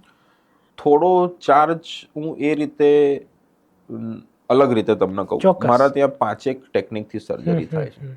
હવે અને તમે ડિસાઈડ કરો કે દર્દીને તમે કહો કે આ 5 છે? હું મોટા ભાગે મારા ત્યાં જે પેશન્ટ આવે છે એટલા ફોર્ચ્યુનેટ છું કે ભાઈ મને કહે છે કે સાહેબ આ સબ્જેક્ટ તમારો છે. આ સૌથી વધારે નક્કી કરવાવાળા, જજમેન્ટ લેવાવાળા વ્યક્તિ તમે છો. તો આ તમે જ ડિસાઈડ કરો કે ભાઈ મારા માટે સૌથી સારું શું છે. કેમ કે આજકાલ કેવું થઈ ગયું છે કે હું જે એરિયામાં બેઠો છું પાલડીમાં, કે હું જે પેશન્ટ કેટર કરું છું એ મોટા ભાગના લોકો એક ફિનાન્શિયલી સાઉન્ડ છે કે કોઈને ફાઇનાન્સના લીધે થઈને મોટા ભાગના લોકોને તકલીફ નથી પડતી. એમની પાસે સારી કંપનીનો મેડિક્લેમ છે કે ભાઈ પૈસા ટકે એટલા સદ્ધર છે કે એમને એક એક્સ અમાઉન્ટ આપવી એમના માટે બહુ મોટી વસ્તુ નથી. એટલે હું પહેલાં એ ડિસાઈડ કરું છું કે ભાઈ મારે કઈ ટેકનિક આમાં વાપરવી. પણ હું મોટું તમને કહું તો મારા ત્યાં 1.25 લાખથી પેકેજ ચાલુ થાય તો એ 2.5-3 લાખ સુધીનું પેકેજ જનરલી થતું હોય છે પરની અગેન. હવે તમે આ રેશિયો વિચારો તો આજથી 20 વર્ષ પહેલા જ્યારે મારી બાની કે સર્જરી થઈ હતી ત્યારે બી રેટ આ જ હતો. 20-25 વર્ષ ડાઉનલાઈન હજી બી રેટ આનો આ જ છે. આજે તમે બહારના કન્ટ્રીથી સામે તમે કમ્પેર કરો તો મેં મારી ફેલોશિપ, મારી ટ્રેનિંગ મેં બહારથી બી લીધી છે એટલે મને બહારનો સિનેરિયો ખબર છે. યુએસએમાં એક ની રિપ્લેસમેન્ટ મિનિમમ $1 લાખ થાય છે. $1 લાખ એટલે અહીંના આપણે 86 કે 90 લાખ રૂપિયા, લગભગ 1 કરોડ ગણી લો. 1 કરોડ તમે ગણી 1 કરોડ ગણી લો. આ બીજો ત્રીજો ખર્ચો ગણીને અહીંયા એ ઓપરેશન થાય છે મેક્સિમમ 2.5 કે 3 લાખ. એટલે એ તમે રેશિયો વિચારો તો કેટલો બધો રેશિયો. ઘણા લોકોને એવું બી લાગે છે કે ભાઈ એમની ઉંમર, ધારો કે કોઈ પેશન્ટ મારા ત્યાં આવ્યું હોય 65-70 વર્ષનું, હવે એવું વિચારતું હોય કે હું આ એજ યાર 2-2.5 લાખ રૂપિયા ક્યાં આપું. એટલે એને એવું લાગતું હોય કે હું મારા છોકરાને બર્ડન ક્યાં આપું. રાઈટ. હવે છોકરાનો તો એવી કંઈ ફરક ના પડતો હોય કે ભાઈ હું મારા મમ્મી માટે હું 5 લાખ રૂપિયા આપી દઉં એમ કે સાહેબ એને સારું થતું હોય તો મારા માટે કંઈ 2-2.5 લાખ રૂપિયા કંઈ બહુ મોટી વસ્તુ નથી. પણ તમે ડાઉન ધ લાઈન વિચારો તો 20 વર્ષમાં ડોક્ટરનો તો કોઈ ચાર્જ વધ્યો જ નથી. એ જ ઓપરેશન 20 વર્ષ પહેલા બી આ જ કિંમતમાં થતું હતું, અત્યારે બી આ જ કિંમતમાં થાય છે. આજે તમે ટામેટાનો ભાવ વિચારો તો 20 વર્ષ પહેલા શું હતો ને આજે શું હતો. એટલે આમાં કેવું થયું કે એનું એક મુખ્ય પરિબળ ગવર્મેન્ટ ઇન્વોલ્વમેન્ટ છે. જોઈન્ટ અને જે બી બધું આવતું હતું એ પહેલા અલગ અલગ MNC કંપનીઓના પ્રાઇસ અલગ અલગ રહેતા હતા. અત્યારે સરકારે NPPM એટલે પોતાની હસ્તક લઈ લીધું. એટલે દરેક કંપનીની જોઈન્ટનો ભાવ સરકારે એક ફિક્સ કરી દીધો છે કે ભાઈ એનો રેન્જ આટલીથી આટલીની વચ્ચે જ રહે. એના લીધે થઈને ખાસા વર્ષોથી ની રિપ્લેસમેન્ટનો કે ઓર્થોપેડિકનો જે રેટ છે એ સ્ટેબલ રહ્યો છે. હવે હર્ષિલભાઈ, તમારી જે સંસ્થા છે, તમારી જે હોસ્પિટલ છે, એના વિશે વાત કરીએ તો એ શું છે, ક્યાં છે અને કઈ ઓફકોર્સ ની રિપ્લેસમેન્ટ ઉપરાંત પણ શું સુવિધાઓ આપે છે એનું નામ સહિત. મારી હોસ્પિટલનું નામ રેડિયન્ટ ઓર્થોપેડિક હોસ્પિટલ છે. હમ, અહીંયા મહાલક્ષ્મી 5 રસ્તા પાલડીમાં છે હોસ્પિટલ મારી. હમ, હા, મારી મોટાભાગની પ્રેક્ટિસ ની રિપ્લેસમેન્ટની છે કે ભાઈ મારા ત્યાં માની લો કે મહિને 100 સર્જરી થતી હોય તેમાંથી 90 સર્જરી કે 85 સર્જરી ની રિપ્લેસમેન્ટની છે. બરાબર. પણ એ સિવાય ટોટલ ઓર્થોપેડિક સોલ્યુશન છે મારા ત્યાં. મારા ત્યાં સ્પોર્ટ્સ ઇન્જરીની બી સર્જરી થાય છે, ફ્રેક્ચર કેર થાય છે, પોલિટ્રોમલ એક્સિડન્ટના કેસ લઈએ છીએ અમે, અને સ્પાઇન બી અમે મેનેજ કરી બરાબર આપીએ છીએ. પણ હા, મારું મોટાભાગની પ્રેક્ટિસ ની રિપ્લેસમેન્ટની છે. આવું ઇમરજન્સીમાં હાડકું તૂટી ગયું તો એ પણ તમે. હા. તો હવે આપણે આવી એક છેલ્લા પેલામાં જેમ તમે આપણી ચર્ચામાં વાત કરી આયુષ્માન ભારતની, તો ની રિપ્લેસમેન્ટ માટે શું એમાં સુવિધા આપવામાં આવે છે અને તમારે ત્યાં એ ઉપલબ્ધ છે કે નહીં? સરકારે એક નવો નિયમ લાયા છે કે 60 વર્ષની ઉંમર પૂરી થઈ ગઈ હોય જે દર્દીને અને જેને ઘૂંટણની તકલીફ છે અને એનું ઓપરેશન કરાવવું છે, તો એ લોકોનું ઓપરેશન પ્રાઇવેટમાં આયુષ્માન કાર્ડ અંતર્ગત થતું હોય છે. એટલે આમાં કેવું છે કે સિવિલમાંથી એટલે ગવર્મેન્ટ હોસ્પિટલમાં જઈને એક સર્ટિફિકેટ બનાવવાનું હોય છે કે ભાઈ મારા દર્દીને ની રિપ્લેસમેન્ટની જરૂરિયાત છે. એટલે સુપ્રિન્ટેન્ડન્ટ સાહેબ, ત્યાંના ઓર્થોપેડિક એચઓડી છે અને આરએમઓ, એ 3 તમને સહી સિક્કા કરીને તમને આપે દરેક પેશન્ટ. એ કમ્પલસરી છે. એ સરકારની ગાઈડલાઈન છે કે ભાઈ એક તો 60 વર્ષની ઉંમર પૂરી થયેલી હોવી જોઈએ. બીજું, તમે 2 પગનું એક સાથે આમાં ન કરાવી શકો. 2 પગનું કરાવવું તો તમારે એક પછી એક કરાવવું પડે. એટલે 3 મહિનાનો સરકારમાં એમને ગેપ રાખ્યો છે અને સરકારમાંથી આ પ્રમાણપત્ર કરાવવાનું. એ 3 વસ્તુ જો પ્રોપર હોય, અમે આયુષ્માન કાર્ડ અંતર્ગત બી ઓપરેશન કરતા હોઈએ છીએ. એમાં ટોટલી કેશ એટલે કંઈ જ આપવાનું નથી. પેશન્ટ દર્દીએ આમાં 1 રૂપિયો બી ખર્ચવાનો નથી હોતો. આ તો થઈ ગઈ આયુષ્માન ભારતની વાત. માની લો કે કોઈકની ઉંમર છે 50 થી 60 વર્ષની વચ્ચે અને એનું તો આયુષ્માન ભારતમાં ઓપરેશન શક્ય નથી. ના એની પાસે મેડિક્લેમ છે કે ના કદાચ એ ફિનાન્શિયલી એટલો સાઉન્ડ છે કે એ 2-2.5 લાખ રૂપિયા કદાચ એ તે સમયે બેર કરી શકે, તો એનો ઓપ્શન શું? તો એના માટે એટલે હું પ્રેક્ટિકલી હું જૈન છું. હું 3-4 જૈન સંસ્થા અને એ સિવાય બીજી 3-4 અલગ સંસ્થાઓ સાથે સંકળાયેલો છું. એટલે અમે દર મહિને 5 થી 7 સર્જરી એવી કરીએ છીએ કે જેમાં અમે સંસ્થા અને હોસ્પિટલ તરફથી એક ડિસ્કાઉન્ટેડ રેટમાં અમે એમને સર્જરી કરી આપીએ છીએ. અમે એક એવો ટાર્ગેટ રાખ્યો છે કે ભાઈ પૈસાના કારણે કોઈકની ટ્રીટમેન્ટ ન અટકવી જોઈએ. ઇવન ઘણીવાર એટલે આ મોટિવ કેમ આવ્યો એની બી એક કહાની છે. એટલે એક પેશન્ટ મારા ત્યાં આવ્યું હતું, એ મારા ત્યાં પૈસાથી એક પગનું ઓપરેશન કરાઈ ગયું. મેં એમને કીધું હતું કે બંને પગનું એક સાથે કરાવી દો ને. એમને તે વખતે થોડો ડર હતો. એટલે કે સાહેબ અત્યારે મને એક પગનું કરી આપો, હું 3 મહિના પછી બીજા પગનું આવીને કરાવી દઈશ. એ પેશન્ટ મુસ્લિમ હતું એટલે વચ્ચે એમનો પેલો રમજાનનો મહિનો આવતો હતો. એટલે એમને કીધું સાહેબ મારું રમજાનને બધું પતી જવા દો, પછી હું બીજા પગનું કરાવું. 3 મહિના થઈ ગયા, પેશન્ટ પાછું આવ્યું નહીં. અને મારા હોસ્પિટલ પર એ દર 15 દિવસે ફોન કરે કે મને પેલી સાહેબ જે દવા રૂટીન જે લખી આપતા હતા ને એ મને તમે લખી આપો ને એટલે હું દવા લઈ લઉં. એટલે 2-3 વખત આવું થયું ને એટલે મારા સ્ટાફે મને ઇન્ફોર્મ કર્યું કે સાહેબ આપણું જે પેલું જૂનું પેશન્ટ હતું ને એ છેલ્લા દરેક અઠવાડિયે 10 દિવસે ફોન કરે છે અને દવા આપણી પાસે મારી પાસે એ લોકો લખાઈ દે છે. એટલે મેં થોડી એકવાર એમને બોલાવો તો ખરી કે એમને પ્રોબ્લેમ શું છે. એટલે પછી એમને એકવાર મેં એમને કન્સલ્ટેશન માટે બોલાયા. હવે તો આપણે 3 મહિનાની તમને વાત કરી હતી કે બીજા પગનું કરાવી લેજો. એટલે કે સાહેબ મારે તો કરાવવું છે પણ મારી પરિસ્થિતિમાં અત્યારે પ્રોબ્લેમ પડી ગયો છે. હવે એમની કિરિયાણાની દુકાન હતી અને ફિનાન્શિયલી સાઉન્ડ હતા, પણ એમના છોકરાએ ઓનલાઈન રમીમાં 3 કરોડ રૂપિયા ગુમાવી દીધા. એટલે તાત્કાલિક એમને દુકાન વેચવી પડી. એમનું જે ઘર હતું એ ઘર એમને વેચી કાઢ્યું ને બીજી જગ્યાએ રેન્ટ પર રહેવા ગયા. હવે ખુદદાર માણસ હતા એટલે ના કોઈને કહી શકે ના કોઈની પાસેથી માગી શકે. એટલે પછી ખાસી બધી વાત થઈ. પછી એમને મને કીધું સાહેબ જેન્યુઅન પ્રોબ્લેમ મારો આ છે એટલે હું કયા મોઢે આવું. હું તમને ખાલી આ જ પ્રોબ્લેમ છે એના માટે થઈને તમે ઓપરેશન નથી કરાવતા કે તમને બીજો કોઈ પ્રોબ્લેમ છે? મને કે સાહેબ મારે પ્રોબ્લેમ તો આ જ છે, મારે કરાવું તો તમારી જોડે જ છે, પણ તમારો જે ચાર્જ છે એ ચાર્જ હું અત્યારે આપી નહીં શકું. એટલે કોઈ બંધ કવરમાં જે તમે પૈસા મૂકશો એ હું લઈ લઈશ, તમે કાલે એડમિટ થઈ જાઓ, હું ઓપરેશન કરી કાઢીશ. અને મેં એમનું ઓપરેશન કર્યું. એ વખતે મારી હોસ્પિટલ નવી બી હતી. કદાચ હું પહેલાં બીજા પ્રેક્ટિસ કરતો હતો, પછી મેં મારું પોતાનું સેટઅપ અહીંયા કર્યું. ઉપરવાળાનો તમે સંકેત માનો કે ના માનો, એ સર્જરી પતી એના પછી મારા ત્યાં આખી અલગ જ ભીડ આવવા મળી.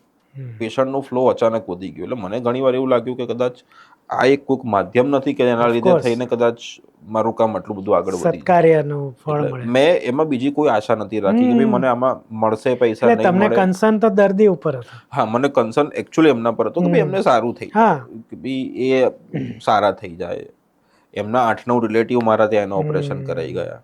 અને એટલે ત્યારથી મને એવું ખબર પડી કે બહુ મોટો વર્ગ એવો બી છે કે જે ખાલી ને ખાલી કદાચ પૈસાના કારણે અવોઇડ કરે છે. એટલે પછી હું 2-4 સંસ્થા સાથે મુલાકાત લીધી અને અમે એક એવું ઇનિશિયેટિવ બનાવ્યો કે ભાઈ આવો કોકને પ્રોબ્લેમ હોય તો આપણે શું કરી શકીએ. અમારા જૈનોમાં છે ને લોકો પાસે પૈસા બહુ, પણ બધા પૈસા ક્યાં જાય છે તો કે દેરાસર બનાવવામાં કે XYZ જગ્યાઓમાં. કોન્ટ્રોવર્શિયલ થશે, થોડું કોન્ટ્રોવર્શિયલ થશે, કોકને નહીં ગમે, કોક માટે હું ખરાબ બી થઈશ, પણ મારે આ વસ્તુ તો ચોક્કસપણે કહેવું પડશે. તમે આજે વિચારો કે સ્વામિનારાયણ સંસ્થા છે, એની તમારી હોસ્પિટલ કેટલી ખાસી બધી. તમે મને એક એવી જૈનની હોસ્પિટલ બતાવો કે જે જૈન ચલાવતું હોય, કે જે રાહત દરે ચલાવતું હોય. હું થોડો કોન્ટ્રોવર્શિયલ કદાચ થઈ શકું, કોક મને 2 ગાળ બી આપે, પણ મને ખબર છે કે હું સાચું બોલી રહ્યો છું. કે એક કોકની તમે સેવા કરો એ બી તો સાધર્મિક સેવા જ થઈ ને. એટલે પછી મેં એવું ઇનિશિયેટિવ લીધું કે ભાઈ મોટા પાયે તો હું નથી કરી શકતો, મારી બી એક લિમિટેશન છે, પણ હું જેટલું કરી શકું છું એટલો મેં એક પ્રયત્ન કર્યો. અને સંસ્થાઓએ મને બહુ સારી રીતે સપોર્ટ કર્યો કે સાહેબ તમે આ ઇનિશિયેટિવ લીધો છે એ બહુ સારો ઇનિશિયેટિવ લીધો છે. બહુ બધા લોકો આવું અમે બી વિચારતા હતા કે કોકનું અમે આ રીતે કામ કરી શકીએ. એટલે પછી અમે એક MOU સાઇન કર્યું કે ભાઈ દર્દી પાસે એની આવક કેટલી છે, એ ક્યાં રહે છે, એટલે એના અમુક પરિબળો છે, એ ફેક્ટર એ લોકો એકવાર ચેક કરે છે અને એ પછી અમે એને સર્જરી પ્લાન કરીએ છીએ. એટલે 5-1 સર્જરી તો દર મહિને ખરી એવી કે અમે એ રીતે પ્લાન કરીએ છીએ. અને હવે કેવું થઈ ગયું છે કે ભાઈ એવા પેશન્ટ એના કોઈક આવા સગા હોય એમને લઈને આવે કે જેને જેન્યુઅલી તકલીફ છે, અને એનો બી એક અલગ મજા છે. એટલે એ તમે વર્ડ ઓફ માઉથથી જ કરો કે કંઈ માગો પ્રૂફ કેવું? ના, પ્રૂફ હું તો નથી માંગતો, પણ મારે સંસ્થાને અમુક સબમિટ કરાવવું પડે છે.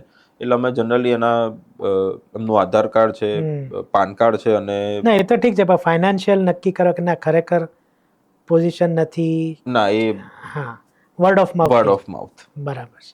જેને જેન્યુઅલી જરૂર છે ને તમને તમારા મોઢા પર તમને ખબર પડી જ જાય કે ભાઈ એને જેન્યુઅલી જરૂર છે. એટલે એને થાય છે, બધું કરીએ છીએ. એવું છે. બહુ સરસ, બહુ સરસ. તો છેલ્લે જતા પહેલા સિકટોક્સના જે કોઈ પણ આ પોડકાસ્ટ જોવે છે એને આપણે બહુ શુદ્ધ ગુજરાતીમાં કહીએ તો આપણો જે કોઈ પણ હાડકાનું સ્ટ્રક્ચર છે એની સર્વાંગી સુખાકારી માટે શું ડેઈલી પગલાં લેવા જોઈએ કે તમને ઓછામાં ઓછી તકલીફ થાય? મોટી ઉંમરે હોય કે યંગસ્ટર હોય કે કોઈ પણ એજ ગ્રુપ હોય. કમ્પલસરી વોકિંગ કરવું જોઈએ, લાઇફસ્ટાઇલ મોડિફિકેશન કરવું જોઈએ, એટલે બહારનું ખાવાનું થોડુંક ઓછું કરવું જોઈએ. કેલ્શિયમ યુક્ત આહાર જેમાંથી મળે છે એ ચોક્કસપણે તમારા આહારમાં લેવો જોઈએ. હું એક ટોકીશ 2 વસ્તુ માટે વચમાં. એક તો તમે કહ્યું બહારનું ફૂડ, પણ હવે અમુકને ટ્રાવેલિંગનો જોબ હોય તો એ શું કરી શકે, અને અમુકને જે મારા જેવા હોય દૂધ ન ભાવતું હોય, એકલું દૂધ, તો કશું મેળવીને કે થોડીક ખાંડ નાખીને કે ફેરફાર કરીને પી શકે? જો સોયા મિલ્ક અત્યારે નવું આવ્યું છે, તમે જોતા હશો કે ઘણી બધી જગ્યાએ સોયા મિલ્ક મળે છે, આલમંડ મિલ્ક મળે છે. એ કેમ મળે છે? કોકને લેક્ટોઝ ઇન્ટોલરન્સ હોય કે ભાઈ નોર્મલ દૂધ ન લઈ શકતા હોય તો એના માટે આ વસ્તુ તો એનાથી પણ મળે છે, બહુ ફરક પડે છે. બરાબર. અને જે ટ્રાવેલિંગ વધુ હોય એ બિચારો શું કરી શકે કે જેને બહાર જ ખાવાનું હોય 20 દિવસ મહિનામાં? માની લો કે 20 દિવસ બહાર ખાવાનું છે, તો એટલીસ્ટ એ એની જોડે નટ્સ છે, આલમંડ છે, વોલનટ છે, મખાના છે, એવું કંઈક તો એ વસ્તુ સાથે રાખી શકે. તો નાસ્તામાં કે એમાં કશુંક લો, તલવાળું કોક તમે આહાર લઈ લો, તલની ચીકી લઈ લો, તલની સુખડી લઈ લો, તલનું કચરિયું લઈ લો, તલના તેલમાં કંઈક વસ્તુ બનાવીને ખાઈ લે. જો એ ઈંડા કન્ઝ્યુમ કરતો હોય તો એના માટે બીજું કોઈ વરદાન જ બરાબર. ઈંડા છે કે ફિશ છે એવું કંઈક ખાતા હોય તો જો ઈંડા એ રોજના 2 ખાઈ લેતો હોય તો તેને બીજા કોઈ વસ્તુ લેવાની જરૂર જ નથી. તો thank you very much doctor સાહેબ, તમે આવ્યા. તમારું એડ્રેસ ને મને આપી દેજો, કોન્ટેક્ટ ડિટેલ્સ, એટલે હું ડિસ્ક્રિપ્શનમાં મૂકીશ. તમારે પણ ડૉક્ટર સાહેબને કંઈ પણ પૂછવું હોય તો મને કહેજો કમેન્ટમાં, હું એમને ફોરવર્ડ કરીશ અને એમનાથી શક્ય હોય એવો જવાબ આપશે, અથવા તો તમને કન્સલ્ટ કરવાનું કહેશે તો તમે ત્યાં જઈ શકો છો. ચોક્કસ. રાઈટ. તો હાડકાની બાબતમાં અને ખાસ કરીને ની રિપ્લેસમેન્ટની બાબતમાં આજે આપણે ખૂબ મોટી અને વિશાળ માહિતી મેળવી છે. અમુક એવી બાબતો જે આપણને ખબર પણ નહોતી, અને ડૉક્ટર સાહેબ આટલું સરસ સેવાનું કાર્ય કરે છે એ ખરેખર પ્રશંસાને યોગ્ય છે. તો એના માટે તો તમને ખૂબ ખૂબ ધન્યવાદ અને શુભેચ્છાઓ કે તમે આ કાર્ય કરી રહ્યા છો.